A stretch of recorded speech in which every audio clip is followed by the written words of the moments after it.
And hello, everybody. Welcome to LD Madeira Magic. As always, I am your host and your magical friend, LD. Hello to all of you, and thank you for joining us. And I have the utmost esteemed pleasure and honor to be the host of episode 4 of the Guilty Pleasure Gang. And tonight's films, we're going to be reviewing Sorority Girls and the Creature from Hell and Lord of Illusions.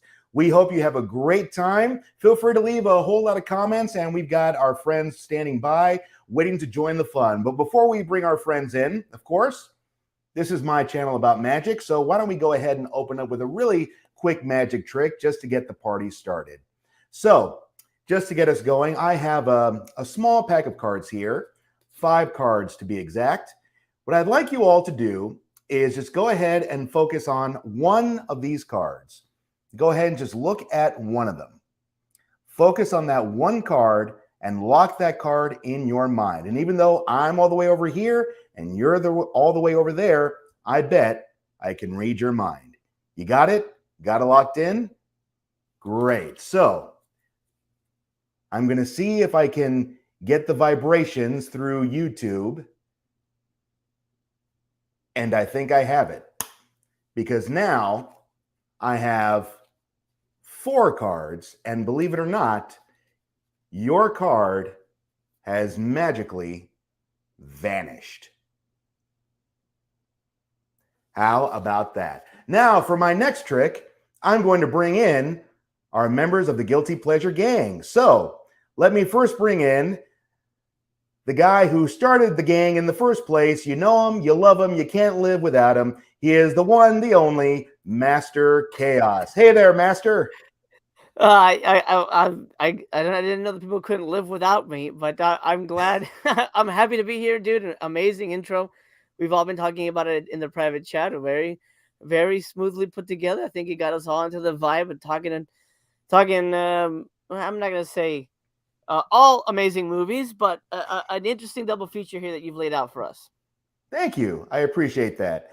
And joining us is coming from his very long track. He is Tracker Chaos. Hey there, Tracker. Hey, what's up, man? Good to see you, my friend. You too. Look, And that was a great. Wait, that's a great trick. I gotta commend you on that. That was a great trick. Thank you. Thank you so much. I was hoping for fire snakes, but that's good. Still good. Well, I tried it, but I ended up burning the snakes. Now, we need a little bit of color here on this channel, and who better to bring some color than the one and only Rainbow Fright. Hello, Rainbow. What's up? What's up? Thanks for having me on your channel. Thanks very much for being here. And of course, we also need a little touch of class here. So let's bring in the classy, the lovely Lady Shasha. Hello, Lady Shasha. Hi, I'm so confused by by the description of classy. Okay, I'll take it. And finally, last and definitely not least, he's the man of dark matter. He is Julian Dark Matter. Hello there. I'm so glad you guys didn't label me as classy because I'm nowhere near that. That's all lady. Great. So before we get the party started, let's say hello to some of our friends that are watching. King Gore, heart here for the homies. And we're here for you too, King Gore. Isn't he doing a live show right now? Live show about this. I wouldn't put it past Corey to do both at the same time. Why not? Why not? Damn, your card did vanish. I'm glad it did, Tony, man. Really glad it did. All right. So again, here we are. And we are going to start from the bottom and work our way up here. So let's talk about our first movie, the one that I chose. Both of them I chose, actually. Sorority Wait, Girls. are you done? Are you done with your trick, or is there more to it? That was it. That was it. Oh, okay. I was not paying attention. I was doing things on the other things, so I thought there was more to it. But hey, good job. It was amazing. It was awesome. My card disappeared. I was tripping out. I was like, what? My card disappeared too. That's good. Cool. That's the idea. All right. So our first film is Sorority Girls and the Creature from Hell. Really quick description as per IMDb. A group of sorority girls go up to a cabin in the woods accompanied by some boys. To their dismay, there is an escaped convict on the loose, as well as the uncle of one of the girls. It's too bad that Uncle Ray is possessed by an Indian spirit, turning him into a monster with a need for human blood. Don't worry so much about the escaped convict. So, so how did I find this? Well, I actually discovered this a couple of months ago, and it's become a guilty pleasure of mine because it's, for me, it's a fun movie to laugh at. A friend of mine told me about this. I told him that I've been doing these panels with you guys here, and he was like, "Oh man, you got to check this movie out." And I checked it out, and I'm glad I did. But I don't want to get too ahead of myself on this one. And Tony Mann said, honestly, I feel like LD was trolling us with the Sorority Girls movie. I still think LD is trolling us with the Sorority Girls. It's an ongoing troll. So why don't we go ahead and get into reviews? We'll start with we'll go down this way, and we'll start with Julian, Dark Matter Campfire. Julian, Dark Matter Campfire, tell us, how much fun did you have watching Sorority Girls and the Creature from Hell? You know, I know that's coming off as sarcastic, but I will give this movie a little bit of credit insofar as I knew the movie was an hour and a half. I knew I was in for an hour and a half of pain. I was worried about it, but it actually went by faster than I would imagine. You know, like good time flies when you're having fun. The movie is awful. the VHS cut it's bad, but it feels good to have that kind of VHS warmth come through on a YouTube channel. There was a lot of quirkiness.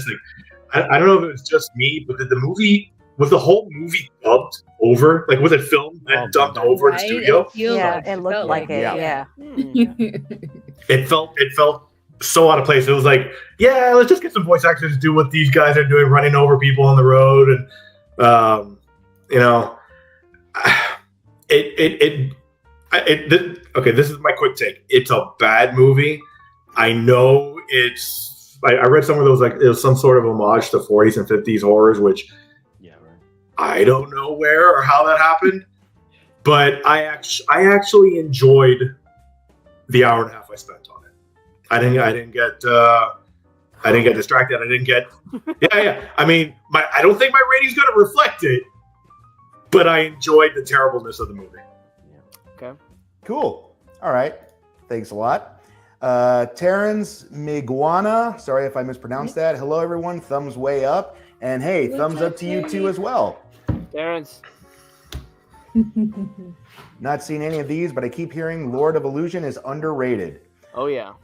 I would definitely agree with you there. All right. Why don't we now head on over to Lady Shasha. Lady Shasha, what'd you think of the Sorority Girls? The first thing I thought was, did I do something to make you upset with me? Did I say something that just said I need to get back at her? It takes all a the penis. lot. Yeah, it takes a lot for me to want to tap out of a movie. Like, I watched half this movie yesterday, and then I finished it today because it's so bad. And the biggest problem, I also peeped the dubbing, so I looked it up to see, like, well, is this an Italian movie and they just dubbed it? No, this is an American movie filmed in California. They just dubbed it just to dub it. And then the creature whose thirst for blood is just him going around shaking people. He's just gonna go shaking people. Oh my god! And then it was like, I would say for anyone who loves breasts, this is the movie for you, because I think maybe the longest period of time between breasts is 10 minutes. Like it almost seemed like they planned it for every 10 minutes to show some titties. and it still didn't improve the movie. It was just bad. I'm sorry. I mean, usually I hate to like crap on a movie, but it was so. I'm actually glad that the upload that's on YouTube had Rhonda Sheeran Up All Night, because at least it was a break from how bad this movie was. And the acting, oh my god! Even you have a choice when you are overdubbing something. You can have somebody read that line over and over again so they get it right, but they just didn't. Like, that's the take you're gonna keep. Okay, you could have re-recorded that. Nope. Here to go with take one. Okay. Yeah. Yeah. The setting was great. I think the setting was. I mean, the cabin was pretty good. The surrounding area was pretty good. The locations were great. I can't say anything about like how it was lit because, like I said, it was a VHS rip on YouTube. So, however the quality was on the rip is what we got. So I can't speak on that. But yeah, I'm thankful that you chose the second movie you chose because this one, I will never watch it again. Sorry, there's nothing there for me to enjoy. I think this is the first time I've ever heard you really crap on a movie before in all of these panels. Yeah, I mean, I haven't even. I can't even think of a movie that I gave like this bad a review to, because usually I can find something like some things are so bad they're good, but this one didn't even cross the so bad it's good part. It just was bad. Nothing happens. That's why nothing happens. And then I'm surprised it said that it came out in 1990, and I'm like, everyone in this movie looks like they're directly from 1984 or 85. How is this 1990? Yeah. Jody Man said, I thought it was a foreign movie with horrible English dub. I was wrong. That's definitely the consensus here. All right, let's head on over to Rainbow Fright. Rainbow Fright, tell us your thoughts on Sorority Girls and the Creature from Hell. Yep. I also thought it was a terrible, terrible movie. I thought, okay, I see why LD and Jose are friends. They have, similar likes and draws to movies. Definitely the titties is one of them. I have to assume like that's part of the draw.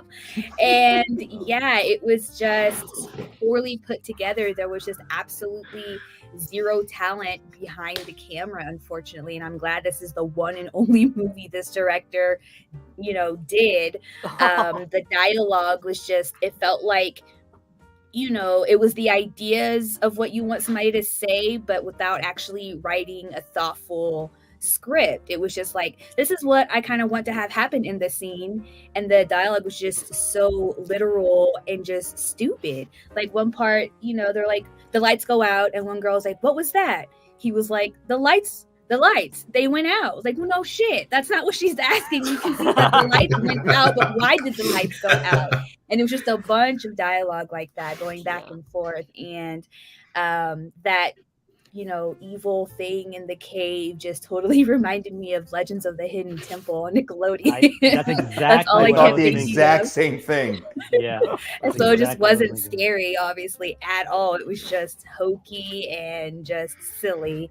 But yeah, it was very difficult to get through, and unfortunately Rhonda also kind of, for me, made it more difficult to watch, so I had to find another version without her in there because I just needed to power through without her little breaks annoying the hell out of me even more. So yeah, this is probably as bad as y'all's other picks were. This is probably the worst so far, unfortunately.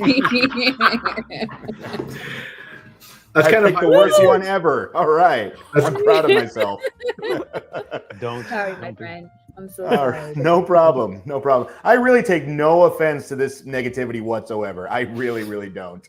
Again, it's just funny having you say that you just discovered this. 'Cause I'm like, okay, I can maybe see them liking this as a kid and then just growing fond of it as you grow older. But to learn you just found it makes it more hilarious.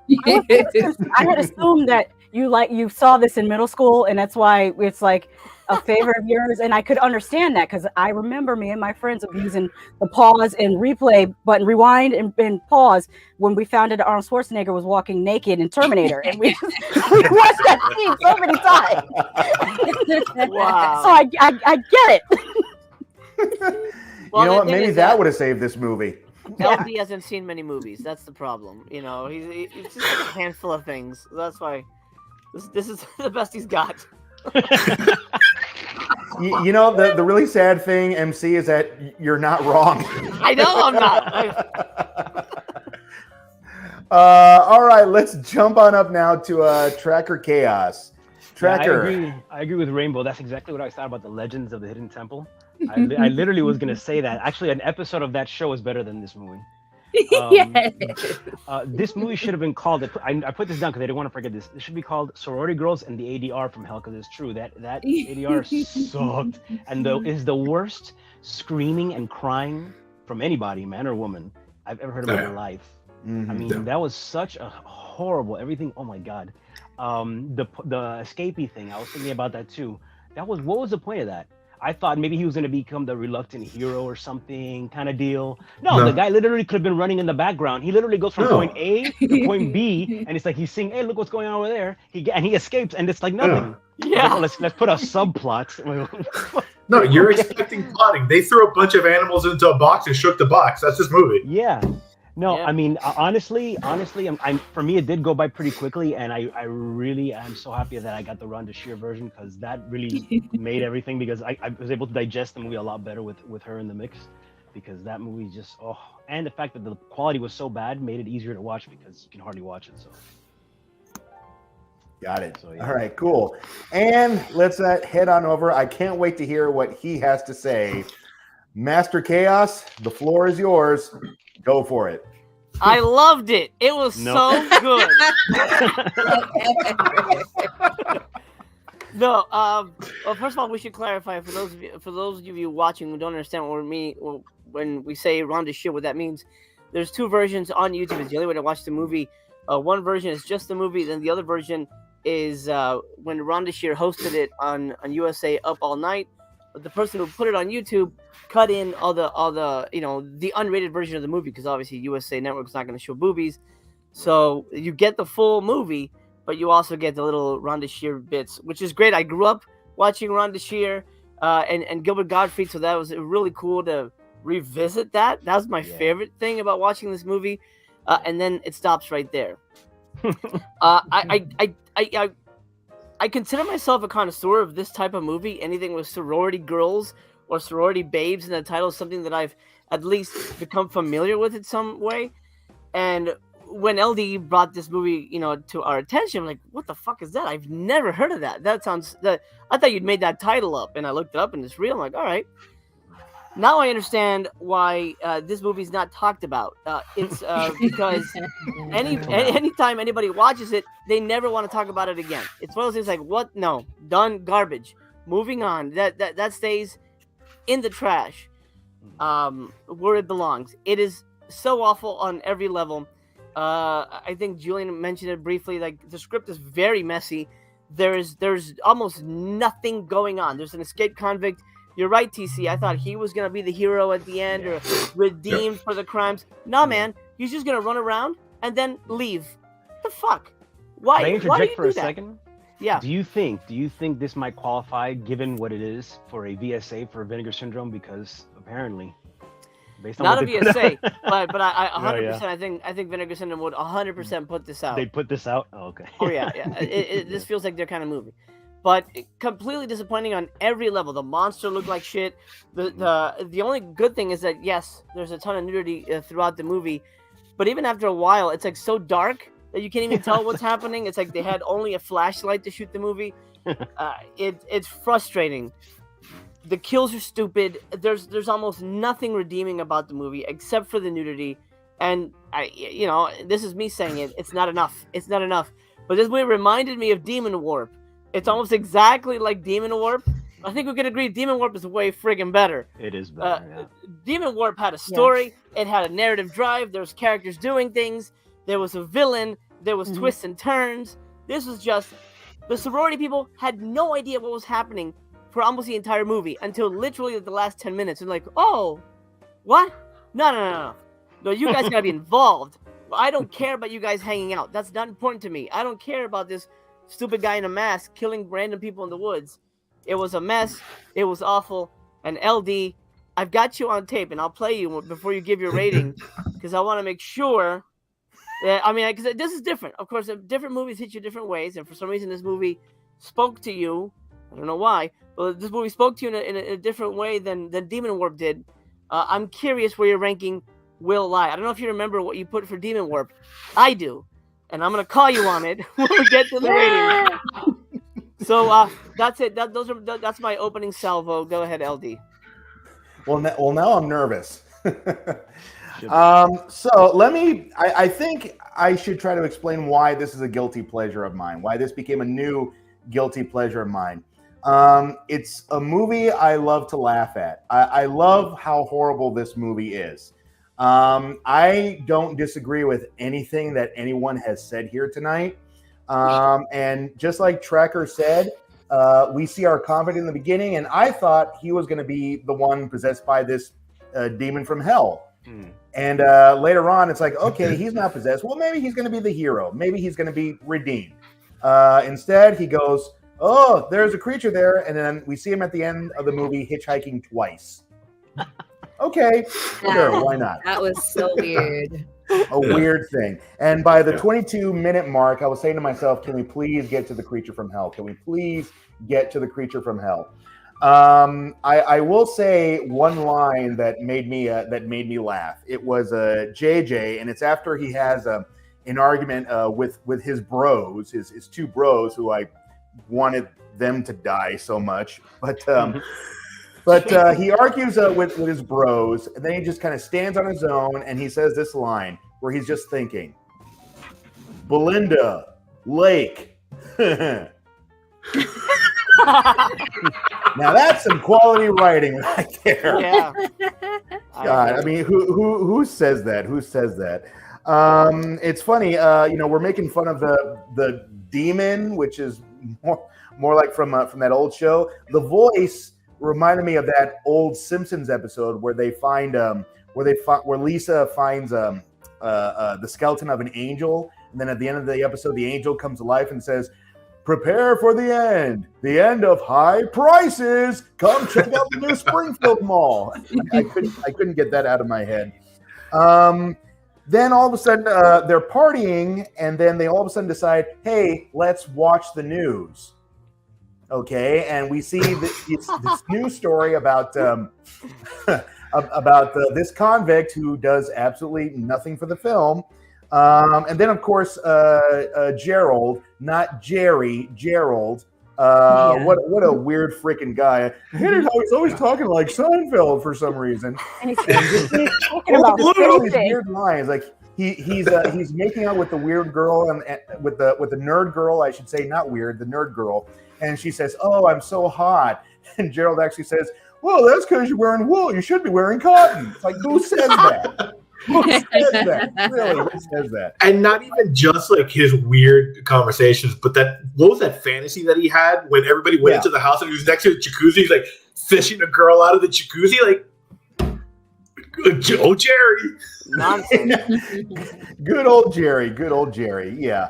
And Gerald. Excuse me, Gerald. He doesn't like Jerry. Gerald. Thank you for clarifying. And then at the end, it just gets even stranger because the other one of the bros, who for some reason his face is exactly the same throughout the entire movie. You know, his facial expression just never changes. Yet he ends up playing a big part in the ending of this movie. And he picks up a gun and shoots the guy that's helping them trying to escape first, and then shoots the demon. I'm like, man, I'm having such a great time laughing at this garbage. I really The am. best part about that bit was before when the kid asked, "I've never shot a gun before in my life." The old man told him, "Don't worry, you'll figure it out while you're out there." I was going to say that. What could? Oops. Yeah, there's a whole. This to me had to have been meant to be a comedy, in my opinion. This had to have been meant as to be a comedy. Then they had like every now and then they showed a raccoon coming in and out, which again, why? Okay, maybe you had a clip and you had to do it. And then of course, my last point of Sorority Girls is that we get, and I think someone mentioned it, we get the weirdest and unrealistic scream that I've ever heard from a woman in a horror movie. It's like it starts with a shriek, which you would expect, but then it goes down and goes into like a weird laugh cry thing. And if you watch that carefully, and I actually rewound this over and over again, when they close up on her, she's looking at the camera first, then the head, then back at the camera. And you could almost hear the director saying, Look at the freaking head, moron. Yeah, so that is why this is a guilty pleasure of mine, because it's fun to just laugh at stuff that's just so horrible, and I think it's safe to say that we'll never watch this again. Demon Wind, low key, it's a guilty pleasure, LD, right? Love the makeup. What was that, Master? LD, this is a guilty pleasure of yours, right? So presumably this is something you'll be watching over and over again. Yeah. All We'll see. right, I'm just defining. And hopefully you're not going to subject it to anybody else, just the 5 of us. Oh, just you guys and anyone else that's watching. Chalister Daniel Garcia, cheesy fun horror sorority babes in Slime Ball or Rama. Mm-hmm. Yeah. See, this one didn't even have a wet puppet in it. Like, Nope. I love the KY jelly covered puppet. Oh man, absolutely. Tony Man, I need MC's P.O. Box. I'm sending him this movie as a Blu-ray special director's edition if I find it. You won't be There able you go, to. MC. You're going to have your very own title of this. It doesn't exist, but my P.O. box is in the description of all my videos. So there you go. Arnold Hangs Dong. Thanks, Mario. Hangs dong. All right. Big dog. And let's get one more great comment from, again, Castiller Daniel Garcia. Mr. Frost with Jeff Goldblum as a demonic killer is great. Oh, it is. Yeah, that one's pretty good. It's more of a thriller, like a slow burn thriller, than a straight out horror movie. But I agree. That was a pretty good one. And Jeff Goldblum totally plays against type because he's not goofy at all in it. He's like really, really like stoic and smart and at sometimes sexy, which is interesting. I mean, truly sexy, not that Jurassic Park. I'm going to lay here with my shirt open. No. The fly sexy. Yeah. Fly The fly was a little bit sexy. Yeah, vomiting on the donuts, sexy. Yeah.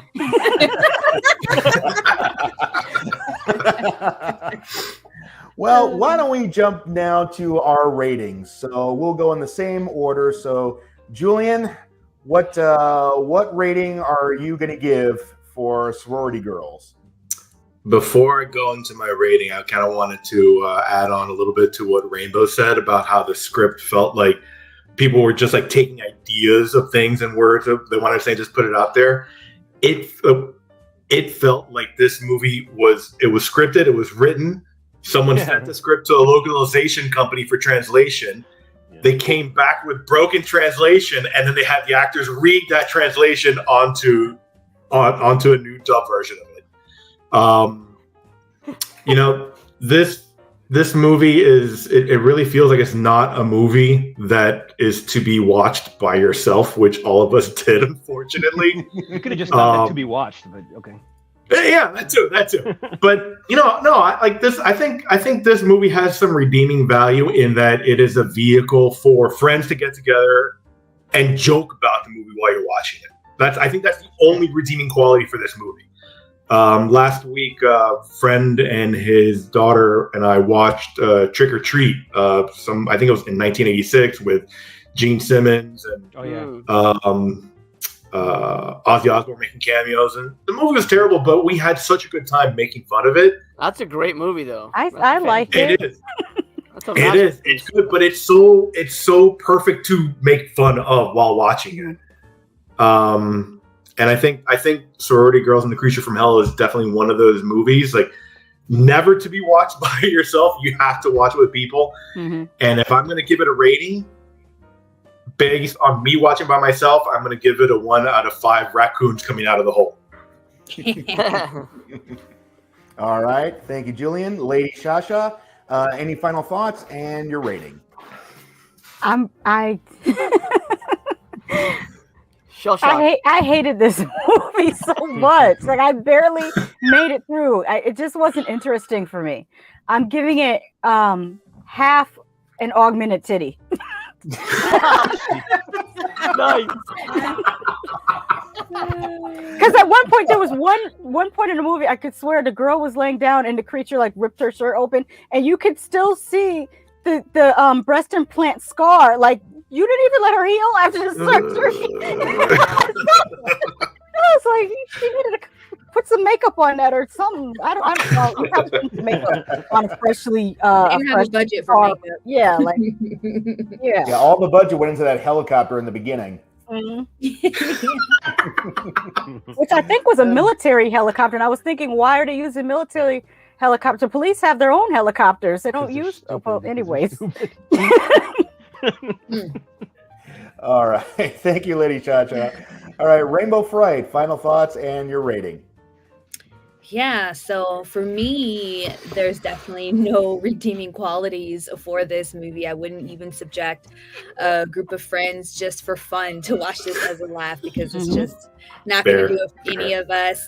You know, like, and even with the shooting, like at the start of the film, there's hardly any close-ups. And then when they do start to finally give us some close-up of the characters, they're too tight and they're too long and just awkwardly sitting on a character's face for no reason. And that just bugged me. Along with the dialogue, it was just like nails on a chalkboard the entire movie, along with the terrible acting. So I've never given anything 0, and I don't think I would. That's not, like, I guess, fair. It has to go onto the scale. So yeah, I was gonna go with 1, but I'm like, no, if I do half scores, I can definitely give it just a 0.5 as well. So it also will get 0.5 crop top tees out of 5. Okay. Thank you, Rainbow Fright. Oh yeah, also was in relation to sound too, the stock wolf noise cracked me up every time because they used that too much. Stock, They did over and over again. Over and over. Yeah, clearly from one of those Halloween CDs for haunted houses. Yes. Come on. All right. Tracker Chaos, your rating and final thoughts. Mine is going to be unfortunately kind of generalized score because I don't remember the specific name of the character. So, but I am not afraid of giving it a 0. So I'm going to give it 0 Legends of the Hidden Temple talking totems on this. There you go. There you go. 0. All right. Thank you, Tracker. And Master Chaos, 5. Thank you very much. So there you go.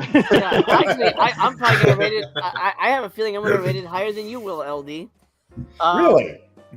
Look, this is a super thin excuse for nudity. I don't think they had a finished script when they started filming. And if they did, they probably should have stopped and made sure that everybody was on the same page because it felt like it was a mess. It was a mess. However, it's got elements that do work. There is, from what I could tell from like the dimness, it looked like there were a couple of gory kills. Not all of them. Some of them were shit, but there were a couple of gory kills. You know, there was the nudity. There was all the elements were baked into this one. However, it's just the sum of its parts is absolute junk. But at the same time, I've seen way worse. So I can't absolutely trash the movie. This is a movie that no one talks about, and there's a reason why, like I've already said it. And I don't think it's a movie that's ripe for rediscovery either. Well, I think Demon Warp is. I think that movie deserves to be cleaned up and you know, shined a light on a little more.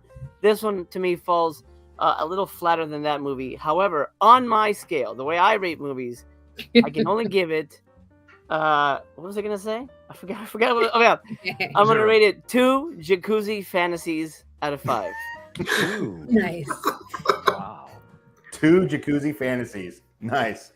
All right, now LD, just so you know, I will play the audio of what you. You know what? Maybe you give your rating for. No. Okay, let me play this. This is what you gave Demon Warp. Hopefully, you guys can hear this. Oh boy. I thought that was one small little redeeming quality, but you hear that? I'm still going to give this a 1 demon head because, like Julian said, I feel like there was a lot of explanation that I didn't get that I really needed. Maybe if there was like a better connection between everything, I would have enjoyed it more. And there's just like a lot of like randomness in this, like.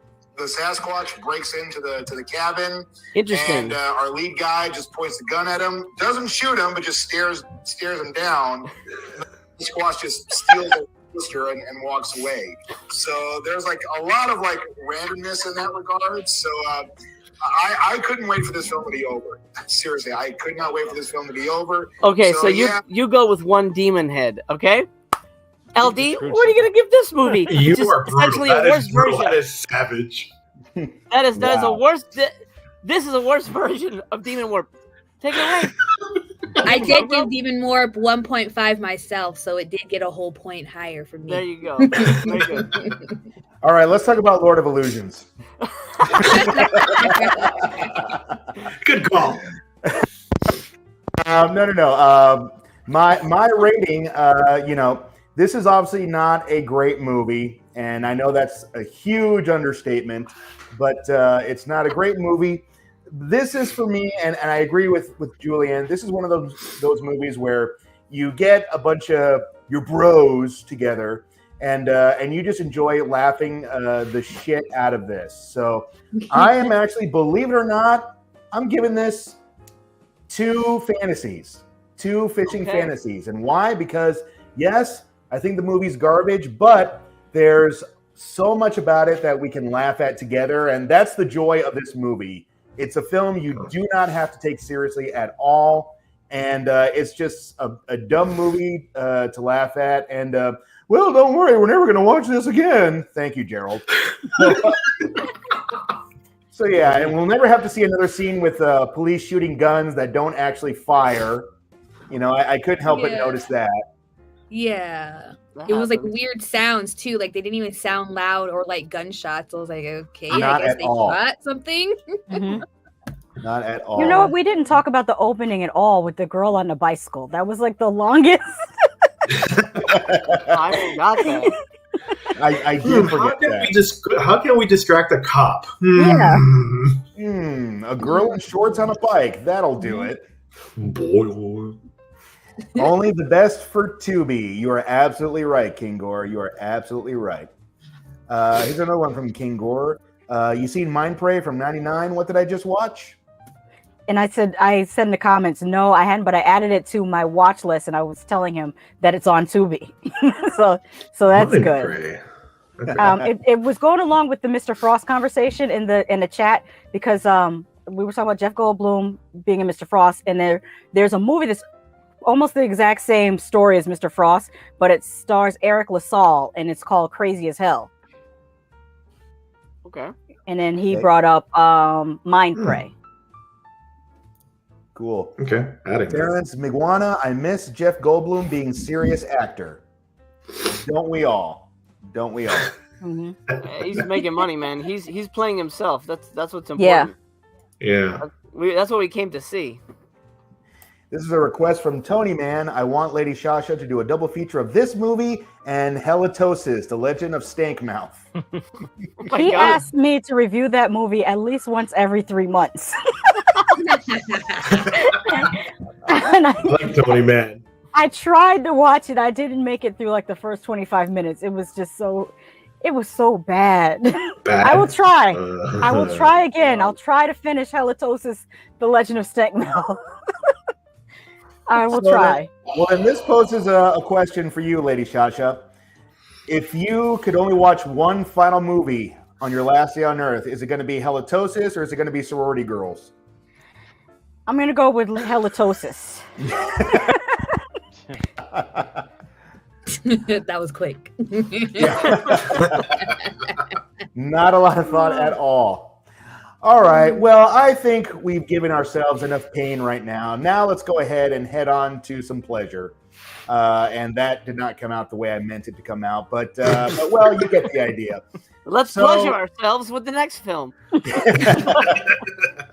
That's an even better way to say it. Clive Barker's Lord of Illusions. This came out in 1995. Here is the official description from IMDb. A private detective gets more than he bargains for when he encounters Philip Swan, a performer whose amazing illusions captivate the world, but they are not really what everyone thinks. This is a movie that I saw back in a theater, and MC, I think I saw it with you and Brother Chaos, actually. And Absolutely, yeah. We, I think I don't know if we'd seen it before, and we were like, LD, there's a horror movie about magic. You got to see this thing. And then I think we brought you back for a second time. That might have been it, or maybe the first time. I don't remember. Yeah, I do remember seeing this in the theater twice. This is a movie that I really enjoyed.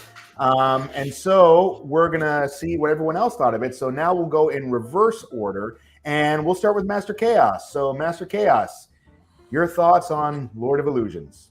I love this movie. I think it's a completely underrated masterpiece. I honestly think it's Clive Barker's best film. It's his most elegant film. And it works on so many different levels. I'm a big, at the time that it came out, I didn't live in Los Angeles, but I was a big fan of the Hollywood mystique and Hollywood history and Hollywood lore. And this movie takes place in, the heart of the city. It goes to the Magic Castle, which I've been lucky enough to have visited once, which is a really cool place. There's just a lot of cozy feelings that I get from this movie. I don't know how to describe it, but I love noir movies in general, and you basically get a hard-boiled 40s detective movie. You get a movie about dark magic. You get a cult movie here, and you get Clive Barker's weirdness, mixed into it. It is absolutely a perfect movie, and to make it even better, you've got Scott Bakula as the lead. Now, at the time, I still am a massive fan of Quantum Leap. I think it's a phenomenal show. Yeah. For me, it's the best show ever made because it had a perfect run. I know the ending is in contention. We won't get into it, but I love the way it ended. I love Scott Bakula. I think he's a phenomenal actor. I think he's just a really good presence. I loved everything he's been in. And the fact that he shows up in a horror movie, written and directed by Clive Barker is like insane. I was like, well, what a wonderful combination. And he's great in this. Famke Janssen was TC. Correct me if I'm wrong, but this is right after GoldenEye, right? It was around that time. I don't remember GoldenEye came out then or in '97. I'm blanking on the year, but it was before. This is before GoldenEye. Deep Rising. Oh yeah. Which they teamed up later. But... I think this is after GoldenEye, so we knew who she was, and everybody had a crush on Famke Janssen at the time. Probably. She's amazing. She's great in this. I love. Oh my God, Kevin J. O'Connor is phenomenal. What a great actor he is, and he's somebody that he's great in everything. He's in The Mummy, the Brendan Fraser Mummy movie. He's in Deep Rising. Any movie he's in, he comes to life. He's one of those character actors that just pops. And you just kind of want to see more of him. And I really like that. Just a really genuine, alive performance. He always gives you that. He never lets you down. I love him in this. I love him as Swan.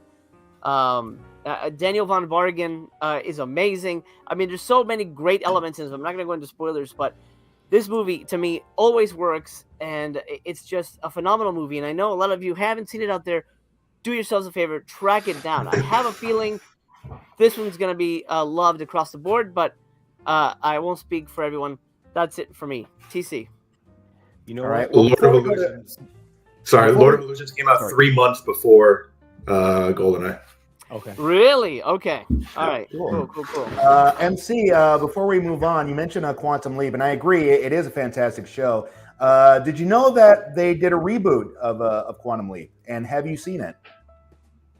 I don't want to talk about it. There you go. that pretty much tells us all we need to know. Okay, TC, your thoughts on Lord of Illusions? It's gonna sound like a joke, but literally everything that MC said, I have it in notes right here. He said exactly what I was gonna say. the only literal exception, and I'm not even stole kidding, your notes. The only literal exception that I have here are two things that he didn't say. One thing that outside of this movie, because this is one of my favorite Clive Barker movies, next to Nightbreed, but then that I recognize somebody that seeing it now that I don't think I recognized before, the actor who played Butterfield in the beginning, the young version, he's the same kid from Return of the Living Dead 3, which I didn't realize it was him at first. Yeah. But literally, yeah, I mean, it's got a great cast. Also, Vincent Schiavelli is in it, which is really good. He had a small part, but yeah, you literally said everything I was gonna say, so thanks. Make your job easy. But it's a great it's a legit great movie. I mean, for sure. Excellent. You're usually so verbose, so I'm sorry that I took the words out of your mouth. No. But I mean, it's funny. It's literally everything that I was, all the points you made, exactly what I put down here. So. Oh, it's like you two grew up together or something. Kind of. You All right. cheater. Rainbow Fright, tell us what you thought of Lord of Illusions. Yes, I also had a really great time with this. Of all the episodes that we've had of Guilty Pleasures, this is definitely the best movie. So you've had the worst and now the best of the group. So I guess that's something. Well, Greasy Strangler is growing on me, so that might kind of creep up. But I do now. I can say appreciate Greasy Strangler than I did a year ago when I first watched it. But yeah, it was fun, especially with the effects. Some of them were a little cheesy, whatever, but for the time it was great, and some of them just looked good even for today. Some of my favorites were when like the slug pieces were coming out of Nick's, and then the fingers going into the head I also loved, and the people going into the ground with the cement was just super cool. Totally just Clive Barker style. He's only directed 3 films, and I've not yet seen Nightbreed just yet, but it did feel a lot like Hellraiser without all the sex, essentially. But it also felt very different and unique as well. I loved the detective story along with this other story as well. That was more supernatural, and seeing these two worlds come together was fun because I love crime movies, and I've always been a fan of magic since I was little. I've had magicians come to my birthdays as kids and stuff. It's always just been a fascination of mine, so it was cool to see it be like told in a way where it's like a real thing. Like it's they're not performing magic, it's not illusions, they actually have these powers, and that was just a fun little look into that world. And yeah, I wish I would have seen this as a kid. It would have been one of my favorite movies for sure, and so thankful that you gave this to us after Sorority Girls, and thank you for telling us in the chat to watch this one second. Thank you for that. My pleasure. Or just watch it twice and then skip the other one. Right? You can do that too. All right, thank you, Rainbow Fright, and I'll be happy to do a show for your next birthday party. Okay, great. Nice. I need some gigs. All right, Lady Shasha, your thoughts on Lord of Illusions?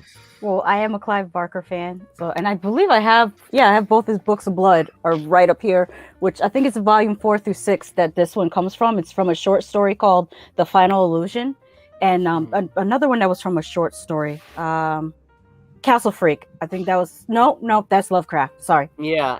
But that's Lovecraft. But both of them were from short stories, and it's hard to make a short story into a full-length film without flubbing it, because sometimes it gets overdrawn. I think they had enough content to make this movie. Like Castellar said in the comments, that the weakness was the CGI, which I did not know that you could do on a Commodore 64. But apparently you can do that. But I agree with Rainbow Fright. It did have that Clive Barker feel, especially, and I know you haven't seen Nightbreed yet, but this feels like it's in the same universe as Nightbreed. Yeah. Like the whole feel, like you feel like Midian is the next town over. Yeah. And if you get a chance, definitely watch Nightbreed. I think you'll really, really dig it. I wanted to watch it before this live, but ran out of time. Yeah, and I can't remember the character's name. I kept calling him Daisy Dukes. The evil guy. When you first see him, he's wearing these Daisy Dukes. And he's spread eagle too. It's a little he's got the one contact lens on. Yeah. But that was his name, Butterfield. I like him as a villain. And I like how every time he showed up, just looking at his outfits, and at one point he had this corset that had his waist as snatched as he could possibly get it. Meanwhile, he's like stabbing people with scalpels and stuff. It's great. I love that. I liked his fashion too, and I thought you would appreciate it. I'm also wearing my Butterfield shirt. You weren't on the stream, and I told you guys that I was wearing basically the pink version of his yellow velvet shirt that he's wearing at the end of the movie. So yeah, I like his fashion, his bleached eyebrows and different color eyes. I liked it. and his loyalty to Nyx was amazing. Which I got to tell a funny story about the first time I saw this. I saw it when it first came out. I can't remember whether it was VHS or DVDs in the video store at the time. But when it first came out on video, my mother and my stepfather kept on saying, "Oh, you got to watch this Lord of the Illusions movie. It's the scariest movie we've ever seen. I don't know if you'll be able to deal with it. I don't know if you can handle it." And they like built it up so tough, and I watched and I'm like, this isn't even scary like that. Like, why are you guys why are you so scared of this movie? Y'all were freaked out. I was like, did you even see Hellraiser? Hellraiser is much scarier. You're like, relax, everybody, relax. Let me show you some real scary movies. Yeah. But they thought that I don't know why it scared them so much, but it's still very entertaining. Scott Bakula, to me, a little bit of a butterface, like from the neck down, great body, but his face doesn't do much for me. But I liked that they kept on making excuses to have him shirtless. That it looked good. Even one time he was laying in the bed, there was no reason for him to be laying in the bed sideways in his drawers. But I was like, yeah, except for you, the reason was for you. Yes. It's the equivalent of Naked Arnold walking by. Yes. Yeah, there you go. Almost. He didn't show us all the schmeat. And I'm still working on that video top 10 list. And Kevin Bacon is on there too, because Kevin showed us his bacon in Wild Things. He did that for a minute too. It was like full frontal turn to the camera. I respect it. Cool. All right. Thank you, Lady Shasha. And Julian, tell us your thoughts on Lord of Illusions. I had never seen this before watching it for this show, and I thoroughly enjoyed it. Growing up, I was a big fan of everything noir. I read books by Raymond Chandler and about Philip Marlowe. I read The Maltese Falcon. I just got sucked into that whole trashy, like 40s crime, just bad stories of interesting things just getting mixed all together. And I like how they brought it into Lord of Illusions, to mix in like the paranormal and the magic, and that the sex appeal of like people like Bakula and Famke, and then just like them, hitting it off together. It was more of an entertaining movie for me than I expected it to be. There was just one part that's like total like out of the blue thing that made me laugh. Like I had to pause the movie and stop laughing before I kept going. But for when they brought up Magic Castle, I couldn't help but remember the joke in Arrested Development where Tobias Funke went to the Gothic castle, but he just went to the Gothic asshole. Yeah. So it just not. I just kept thinking magic asshole. That used to be my stage name. No, that's the porno version of this movie. Yeah. You could probably look up magic asshole and be entertained for hours on Pornhub. No, don't do that. I don't know. Maybe some people would like that. I enjoyed it. I enjoyed it a lot more than I thought I would, and I think a lot of the things that Master Chaos said about the vibe of LA, the feel of LA, the comfort of LA, and that time, and mixing it with the noir and the paranormal. I'm just going to keep repeating the same thing over and over again. I liked it a lot more than I thought I was going to. And also, I thought it was kind of cool to see a little bit of Clive Barker, like a little signature style, like when Bakula ran into the tarot reader with like all the knives in him. Mm-hmm. I was like, yeah, that feels, I'm here with Clive Barker now. Let's go. Great. Thank you, Julian. And finally, me. When I saw this in the movie theater, I loved it from the moment I saw it. Of course, any film that has to do with magic, of course, I'm going to be biased towards and just love it a whole lot. Man, I really enjoyed the heck out of this movie because, like Master Chaos said, you get a little bit of everything. It's magic, it's cult, it's film noir, it's detective. There really wasn't anything about this film that I did not love. I really enjoyed Scott Bakula's character. I like how he's an interesting character because he's a believer, but not a believer at the same time. But still is hedging his bets on that. Of course, my heart completely soared to see the Magic Castle there, and how it's not just another place we're going to, but it's actually integrated into the actual story of it, so it plays a vital role. I enjoyed watching a Swan's magic show because it's definitely reminiscent of what a big production Vegas magic show would look like. I mean, for me, this movie had everything, and I definitely fell in love with this movie so much. I love Nick's resurrection at the end because it wasn't something that was like too over the top. It just like it felt real for that world, and it was great how there's a lot of subtlety in the resurrection. It wasn't a big like boom, here he is. It was done in a subtle way, which sometimes I think is even more creepier than a big effect type of thing. This is just a film that I can watch again and again and again. I mean, there wasn't anything about this that I did not like. Just all around good fun for me. Why don't we get to some ratings now that we've shared our thoughts? And I think I have a good idea of what ratings we're going to get across the board. But first, let's once again hear from some friends. King Gord, always love Bacon and Hollow Man, Total Creep movie, age, both well and poorly, LOL.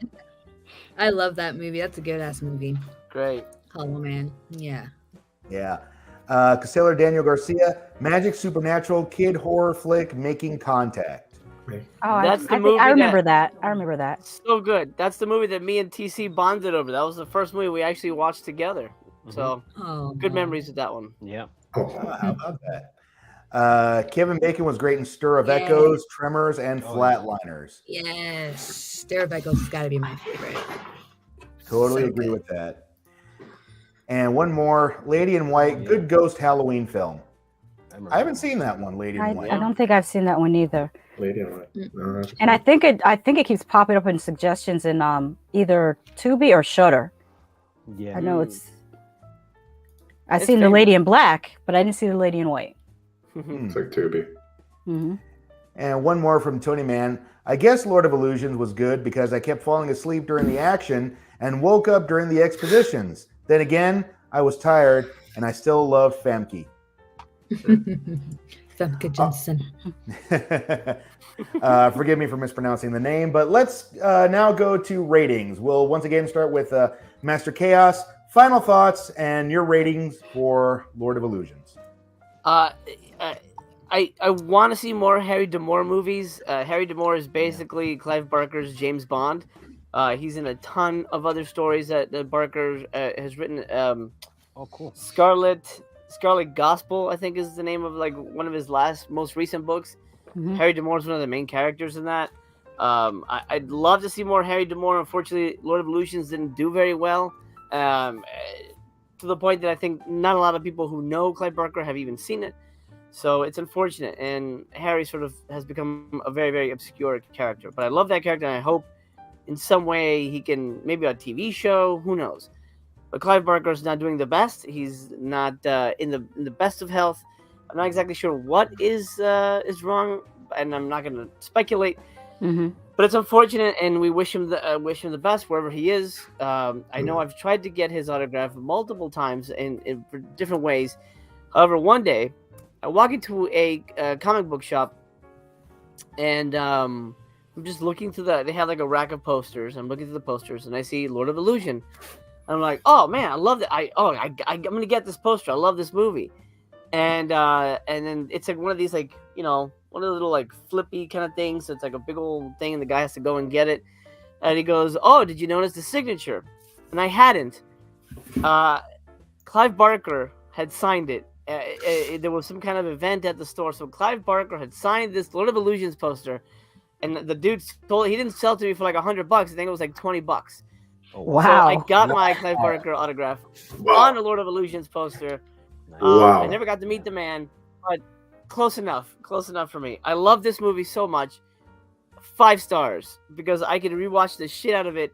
There's so many unique ideas in there that it just you have to rewatch it, because you'll miss little details, little bits and pieces, little breadcrumbs. I love movies like that really think outside the box. And there's one last magic trick, which always boggles the mind. At the end of the movie, there's one last movie magic trick. I'm not gonna say what it is because I'm gonna make you guys go watch the movie. It's at the end when Harry, when Scott Bakula and Famke Janssen are walking across the desert. There's one last visual trick. Every time I see it, I'm like, how the fuck did they do that? It's very subtle, but it's there. It involves a fence. That's all I'll say, and it blows my mind every time I see it because it's so subtle. And if you're not paying attention, you'll miss it. But I love that those little Easter eggs are there for people to go and revisit. Five swan ticket stubs. How about that? That's what I'll go with. Did you notice what it was paying homage to? That final look at them in the desert. No. What are you referencing? Full Cheese, The Beyond.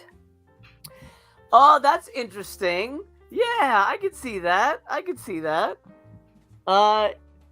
Yeah. Okay. Yeah. I could see that. I didn't come up with that myself. I read that. that's what Claude says. Okay. As a spiritual, yeah, I could see that. A little more hopeful than the ending of The Beyond, but yeah. Cool. All right, that's me. All right. Thank you, MC. TC, final thoughts and your ratings for Lord of Illusions. Well, I have to start by saying I'm a little bit embarrassed because after hearing what MC said, I too walked into that store and I was flipping through posters and I found that Lord. No, I'm just kidding. No, I agree. I agree with him. I'm definitely it's definitely one of my faves. I like it every time I've seen it several times. I'm gonna give it 5 quantum leaping noir detectives. Hey, there you go. All right, cool. Thank you, TC. Rainbow Fright, final thoughts and your ratings for Lord of Illusions. Yeah, it was a fun time. It did for me drag on a bit. There was just a bit too much maybe going on, things we didn't really, I guess, need to see from time to time. At least 30 minutes could have been shaved off this movie. You know, as much as I did like it, it's not going to be something I'm going to run to too often, but I probably will enjoy it upon more watches. So for right now, I'm going to give it 3.5 bleached eyebrows out of 5. Okay, fair enough. All right, Lady Shasha, your rating and final thoughts. My final thoughts that it was engaging enough. I think I watched the director's cut because it was a little bit longer. And I'm not so sure the director's cut was actually necessary in this one as much as it was for Nightbreed. Like Nightbreed, it's a big difference watching the director's cut versus the theatrical. This one, I think it could have been tightened up just a little bit because it comes from a short story and not like a full novel. I think it could have been tightened up just a little bit. I'm going to give it 3 coochie cutter shorts out of 5. Coochie cutter, nice. All right, thank you, Lady Shasha. Julian, your ratings and final thoughts. Final thoughts is, you know, this movie really makes me want to dive into more of the Clive Barker written content. I want to read more Harry D'Amour stuff. And I have a feeling that once I do, my rating will bump up just a little bit.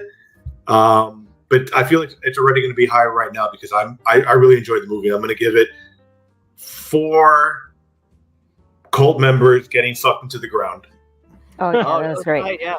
Oh, can I add one other thing I forgot to mention? This would make a great double feature with Angel Heart.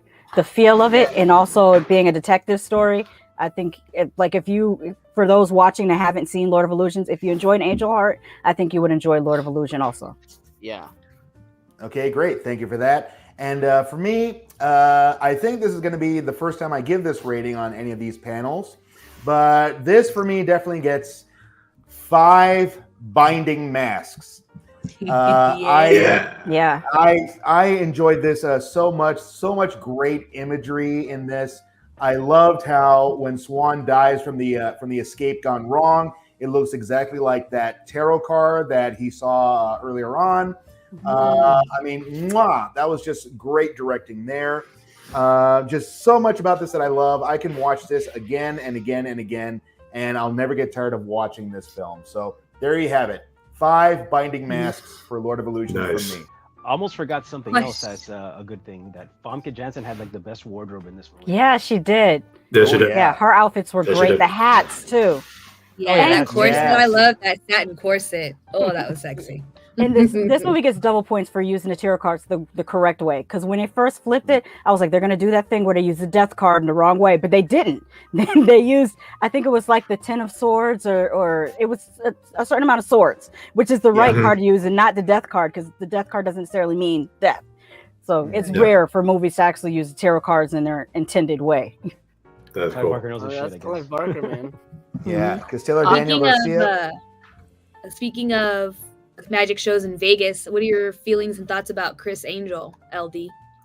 I actually did see Chris Angel live back when he first started his show at the Luxor in Las Vegas. He actually did this show with Cirque du Soleil, believe it or not. Oh, cool. Yeah, I like Chris Angel. I can't say I'm a super fan of Chris Angel, but I mean, he had a good show. I mean, he's definitely he's the big goth magician, and you know, just in the first few seconds of the show, you know what you're gonna get. I mean, he likes to be the Mr. Extreme guy. And what's also cool about Chris Angel is that he's one of the most famous, but I think he's also the most parodied and made fun of magician of our time, because you know, if you watch The Amazing Burt Wonderstone, Jim Carrey's character is basically ragging on Chris Angel. Yeah. And towards the end, his big trick is he drills a drill bit through his head. And I laugh at that because that's something Chris Angel probably would do. He just had a TV show called Magic with the Stars, which is basically his version of Dancing with the Stars. It's the same concept. It doesn't look like it's getting picked up again for a second season. I used to watch him. Yeah, because I used to watch him on A&E all the time, and I almost saw him in Vegas somewhat recently. But then we ended up going to the RuPaul Drag Race over it. But I eventually want to check him out one of these days in Vegas, or any magician really. Yeah, it was so much fun. Yeah, I mean, he definitely knows how to put on a good show. I mean, you'll definitely be entertained. I mean, what I love as a magician, what I love so much now is that the big magic shows that are popular are the ones that are being they're daring to be unique.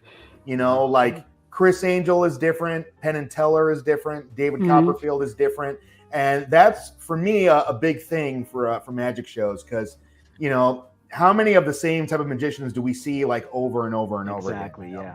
I did see Penn and Teller, and they were pretty amazing. That was an awesome show. Yeah. Oh, so have I. I love Penn and Teller so much. I never get bored of their show.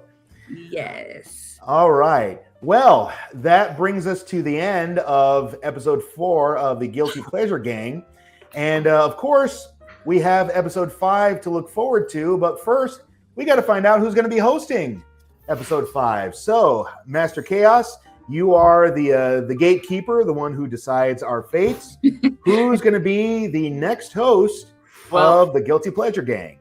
Well, first of all, I want to say Scream Factory released a beautiful Blu-ray of Lord of Illusions, but it's out of print on Amazon right now. You can't really see it, but it's $120 if you try to track it down. Hopefully it'll be re-released again, but it's an amazing set with wonderful features. LD, down at the bottom, I have shared my screen with you. If you could scroll down, you'll see see the red and blue wheel. I sure see. There you go. All right, so I will control the spin, and it's not in my hands; it's in Fate's hands. Last person standing will host the next episode. Here we go. I knew I was going to be freaking last. Wow, I thought I was for sure. I thought I was for sure going to be last. Congratulations! Don't screw it up. I hope you guys. All right, bye guys. See you later.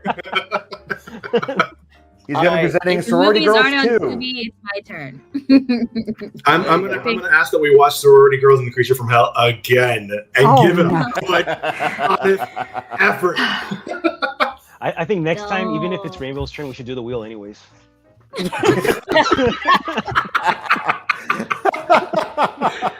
That'd be awesome. Such a class. Such a class. LD, I'm sorry. For some reason, it didn't share the other tab. Can you share my screen again? You got it. All right, Julian, tell us what we're watching, and I'll look up the poster. All right, my first movie, just because it was so nostalgic from when I was a young kid, Chopping Mall. Oh, cool. Oh, Shopping mall. Okay. I actually AKA saw that. Killbots. Killbots. Yes. And they're Like, making I a can't- sequel, FYI. Oh wait, that's a different movie. Never mind. I can't get Okay. enough of this movie. I will watch it over and over and over again. This is a very misleading poster, but Yeah, they don't have Yes. red bags in It the is, but did it really matter in the 80s? no, it didn't. Mhm. Phenomenal movie. Hmm. Really else? did not matter in the 80s. And the other one, you guys might hate me for this, but I'm going to power through it anyway. I need it to be the Garbage Pail Kids movie. Wait, I Wow. love that movie. Especially Yeah, that's fine. when one of them runs down the runway and just farts on the audience. I don't know why. It's still funny to me. wait. Man. Julian, are these available for watching? 2.7. Oh my god. Chopping Mall is on Tubi, Yeah. and Garbage Pail Kids, I have a link for it. I'll share with you guys. Okay. Oh, okay. All right. All Yeah. right. Horror. Wow. Holy cats. This is the definition of, I mean, Guilty I said that a pleasure. lot, but this is absolutely a guilty pleasure movie. Yeah. Oh Oh, my thoroughly god. guilty pleasure. Thoroughly guilty pleasure. Crap, dude. Wow. Look at that. Oh, That excited. I am that excited right now. I knew somebody like that.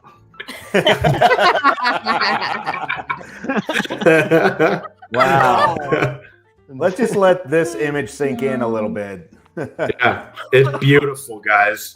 It's beautiful. This is man. until the next show. This is what we're thinking. That's So awesome. All we're not right. going to be friends by the end of this guilty pleasures game thing, right? I know, but there will be a lot of good drama. Okay. All right. So thank you very much, Julian. So before we say goodnight, I just want to give a shout out to those of us who have YouTube channels. I'm going to give you a chance to talk a little bit about it. Really quick here on LD Madeira Magic. I'm actually working on some new stuff. Don't know when they'll be out. I took a bit of a break, and you could also check out my latest brand new YouTube channel that I do with my wife called Madeira's Magical Adventures. It's our adventures at the Disney and Universal parks. Check that out. Lady Shasha, why don't you tell us what you got coming up on the YouTubes? Well, right now, as we're approaching summertime, I'm still working with Wordsmith Crystal Connor. We're working on our Cabin in the Woods Film Festival in Seattle, which will be this August 23rd through 26th. So we're still getting that together. It's a large undertaking, and I'm really happy that I'm working with Crystal on this because she's officiated and judged so many horror film festivals. So she really has a great background in that. And this will be my first time being more engaged in it. I have worked as a volunteer on the Florida Film Festival. So that was interesting. This is going to be more interesting to me because it's horror themed and I love it. And we're still accepting admissions for short films. Maximum length 30 minutes though. And there's actually two concurring festivals. We have our in-person festival, which the VIP guests actually will be staying in cabins in the woods and then transported to the theater to watch the films and critique the films. And then there's also a secondary film festival that we will be hosting online, which certain shorts will just be shown online and you'll be able to view them online. So that's pretty cool that she's making it super accessible.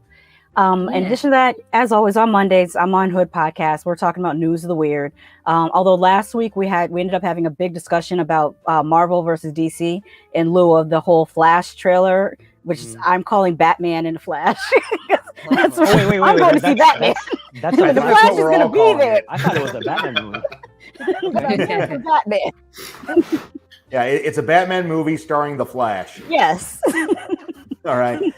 All right. Thank you, Lady Shasha. A lot of great stuff to look forward to. Rainbow Fright, why don't you tell us what you got coming up? Yes, actually yesterday I just premiered a video. It was actually a live stream that I edited down to a 45-minute video that it's a chat with Dos Incredibles, and we talked about some of our favorite summertime horror movies. So you can check that out on my channel. I've also got a discussion with Fever Dreamland Theater coming up. We'll be talking about The Babadook and the others. And I don't have a date as to when that'll be released just yet, but it will be in May, so you can look forward to that. And I've also got some other stuff cooking up here. So yeah, it'll be all coming out here in the next month. Last month I kind of took a little bit of a break myself, but you can look forward to some stuff coming out here in the next 2 to 3 weeks. All right. Thank you very much. And Master Chaos, why don't you tell us what we have to look forward to from you? Not much in May. I'm in the middle of pre-production, so May's kind of in flux for me. And actually, June will be as well. So we'll have to talk off air when we reconvene for Julian's episode. I'm gonna be doing Halfway to Black Friday at the end of May for Vinegar Syndrome and a couple of other companies.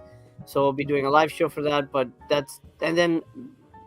This is the second to last panel show I have until I take some time off to shoot movies back to back. So I'll be busy, but the channel will be, for the most part, quiet on my end. All right. Thank you very much. And Julian, did I miss you? Do you have a channel to promote? I forgot. I don't have a channel, but right here I got Dark Matter Campfire Substack, darkmattercampfire.substack.com, where I've been, starting to do write-ups on the movies that we've been watching. But there's no way I'm going to write up Sorority Girls, so I just pulled some screenshots. I'm going to do some creative stuff with that. That'll come down later in the week, but I can't honestly analyze that movie in any severity. But yeah, just the Substack. All right. Thank you very much, Julian. And Thank you. TC, I know you don't have a YouTube channel, but hey, anything happening that you'd like to share that you're happy about? No. Okay, great. You can go ahead and look at the description. You'll find the links to all of our friends' YouTube channels. And a big thank you to all of you for joining us tonight for the 4th episode of the Guilty Pleasure Gang. Thank you very much, and we will see you next time.